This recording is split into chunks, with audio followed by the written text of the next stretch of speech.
Okay, what's the general rule of old lenses is this.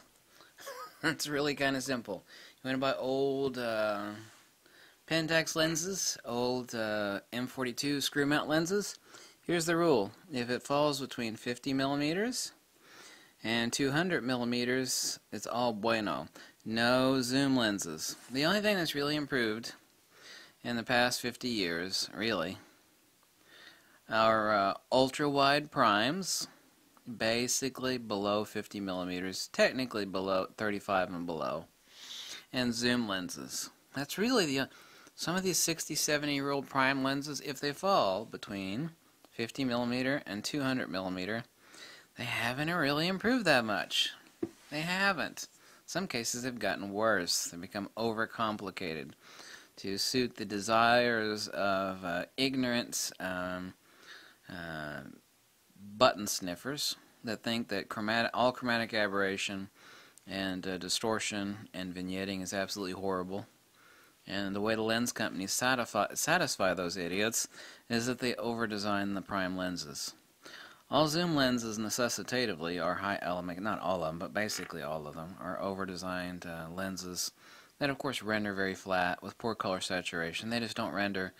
I mean, there is a goddamn reason people want prime lenses, but they don't know. It's like, why do you want a prime lens over a zoom? I don't know. Just primes are better. It's okay. Why the fuck is a prime lens better than a zoom lens? I don't know. You know, I've always heard the prime lenses are better. Why are they better? Well, by the way, everything below 35 millimeters, they have to be complicated by design as far as prime lenses. Ultra wide primes have gotten really well from some companies. Zeiss's ultra wide primes actually suck. The best ultra wide prime lenses are from Nikon. They're absolutely amazing. Nikon has conquered the ultra wide prime lens. They are incredibly complex. Okay, that's all understandable. Zoom lenses have radically improved. To actually build those incredibly complex lenses that have high resolution, low chromatic aberration, low distortion, they've had to stick in a lot of extra elements. They have been able to correct that by improved anti-reflective coating. Now, this is where people talk about coatings, but they're full of crap. They think that like coatings have drastically. They have when it's become complex lenses like high element count wide-angle primes and zoom lenses. When it comes to regular prime lenses at 35 millimeters on up, no. Some of those old damn lenses from 60, 70 years ago, most of their elements aren't even coated. Doesn't make a difference. I mean, those lenses are deeply and cherished, heavily beloved by some of the best paid and most famous photographers on earth that could own anything. They can call up any lens companies like, I am a famous photographer so-and-so, send me your crap for free, and they will get it sent to them. So it's like, why would somebody like that be using that 60-year-old damn lens? That's the reason why.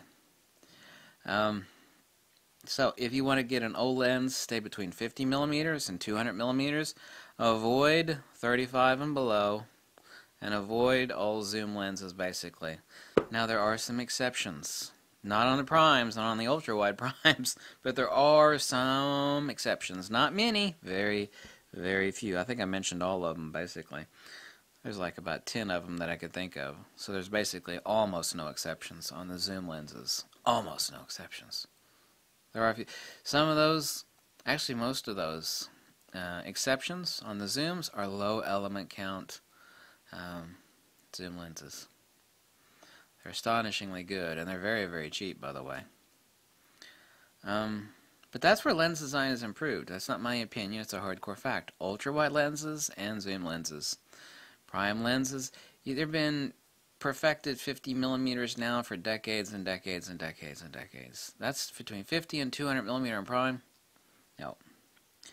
What irks me, and I don't give a damn what anybody shoots, but what irks me is I see all these stupid people, and there's a lot of stupid people, they get talked into buying like high element count prime lenses between 50 millimeters and 200, and I'm like, oh my god. I just go like this, I just go, not bright. You know, it's like it's an art lens. Or some other lens. Just an absolutely abysmal creation. You shouldn't be buying that stuff, you know. People that do buy it, they've never used a really good lens. I can guarantee you that.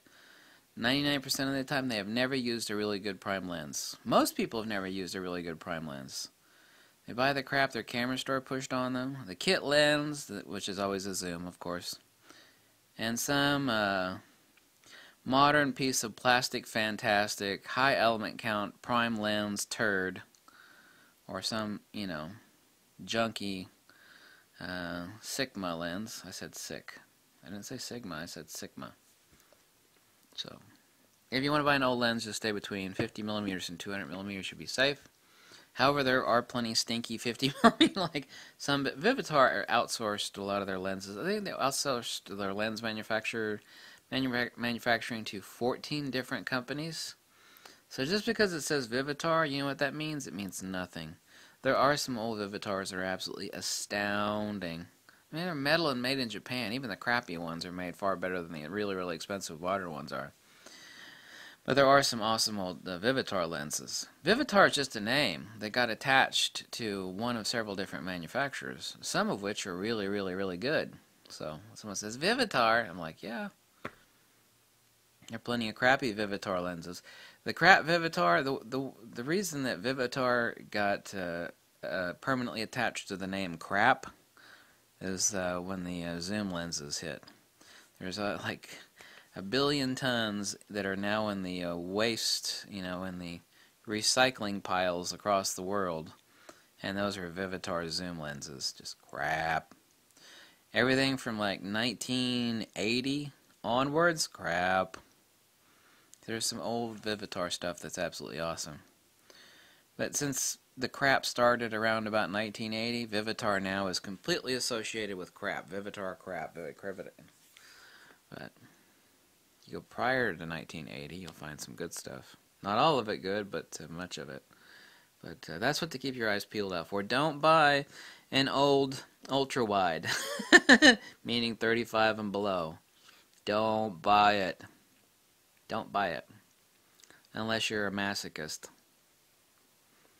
So, there's a brief little history and insights into the nature of what lenses to get, what lenses to avoid, yada yada yada.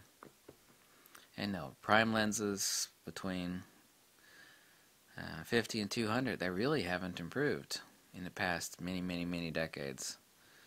They haven't, unless it's a crappy lens like a Sigma or a Rokinon or something like that. I mean,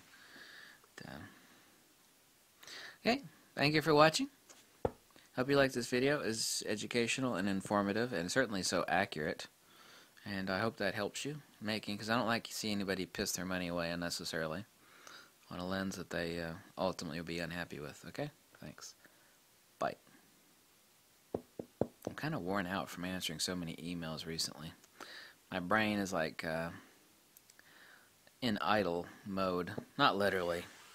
It just seems like it. Thanks. Bye.